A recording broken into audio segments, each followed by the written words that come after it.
Hello, എല്ലാവരും സുഖമായിരിക്കുന്നോ? ഇന്ന് ഞാൻ കുറച്ച് റോസാപ്പൂക്കളെ കാണിച്ചു തരാം കേട്ടോ. ഇതെൻ്റെ അല്ല കേട്ടോ, അമ്മയുടെ കൃഷിയാണ്. ഇതെങ്ങനെ അമ്മയുടെ ഈ വന്നു എന്നറിയോ? ഞാൻ വിദേശത്ത് പോകുന്നതിന് മുമ്പ് എൻ്റെ കോട്ടയത്തെ വീട്ടിലുള്ള കുറച്ച് റോസാ ചെടികളെ ഒരു കാറിൽ ഞാൻ കൊല്ലത്തെത്തിച്ചു. അമ്മ അതിനെ കാര്യമായിട്ട് പരിപാലിക്കുന്നുണ്ട് കേട്ടോ. നിറച്ചും പൂവായിരുന്നു. ഇപ്പം മഴ വന്ന് കുറച്ചൊക്കെ ഏതായാലും പൊഴിഞ്ഞു പോയി.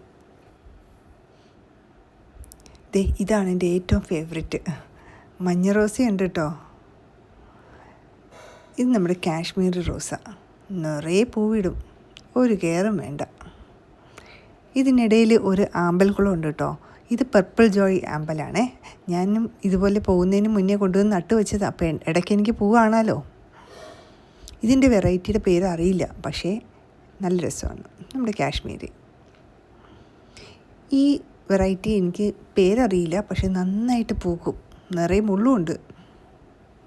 ഇത് നമ്മുടെ ഓറഞ്ച് റോസ. എങ്ങനെയുണ്ട് കൂട്ടുകാരെ, ഇഷ്ടമായോ?